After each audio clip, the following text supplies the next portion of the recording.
வணக்கம் நண்பா. நாம இன்னைக்கு இந்த வீடியோல பார்க்க போறது லட்சுமிகாந்தன் கொலை வழக்கு. இந்த படத்தோட மூவி ரிவ்யூ தான் பார்க்க போறோம். இந்த படத்தோட ஒன்லைன் எடுத்துக்கிட்டீங்கன்னா, ஜட்ஜம்மா ஒரு கொலையில வந்துட்டு ஒரு தீர்ப்பு கொடுக்கணும். அதுல வந்துட்டு அந்த நபர் ஏதோ சொல்ல வரணும்னு நினைக்கிறான், ஆனா சொல்லாம மறைச்சாடுறான். நீங்க என்ன வேணா தண்டனை கொடுங்க, நான் தான் வந்துட்டு ஒத்துக்கிட்டேன் அப்படிங்கிற மாதிரி நினைக்கிறான். ஸோ நாளைக்கு காலைல தீர்ப்பு எழுத போறாங்க. இதுக்கு முன்னாடி அவங்களுக்கு ஒரு நினைவு வந்துட்டு வருது. அப்பதான் வந்துட்டு நம்ம ஹீரோ வெற்றியை வந்துட்டு ஜெயிலுக்கு இருக்கிற மாதிரி காட்டுறாங்க. அவன் கொலை போட்டு ஜெயில இருக்கான். அடுத்த நாள் வந்துட்டு பாத்தீங்க அப்படின்னா அவனுக்கு தூக்குங்கிறது கன்ஃபார்ம் ஆயிருச்சு. இதுக்கு நடுவில் என்ன நடக்க போகுது அப்படிங்கறத வந்துட்டு கதையை திரும்ப வந்துட்டு நான் காட்டிட்டு இருந்தாங்க.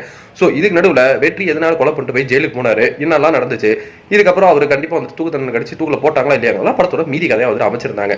ஸோ இந்த கதையை வந்துட்டு இவங்க எடுத்துக்கிட்ட திரைக்கதையை நீட்டா வந்துட்டு பிரசன்ட் பண்ணியிருக்காங்க. பட் என்ன விஷயம்னா, போலீஸ் ஸ்டேஷனுக்குள்ளேயே ஏகப்பட்ட காட்சிகள் வந்துட்டு இருந்தது. முக்கியமா சொல்ல போனோம் அப்படின்னா, வெற்றிக்கும் ரங்கராஜ் பாண்டேக்கும் மாத்தி மாத்தி வந்துட்டு ஒரு கான்வர்சேஷன் பில்ட் பண்ணிட்டே இருந்தாங்க தவிர கதை எங்கேயுமே நவரவே இல்லை.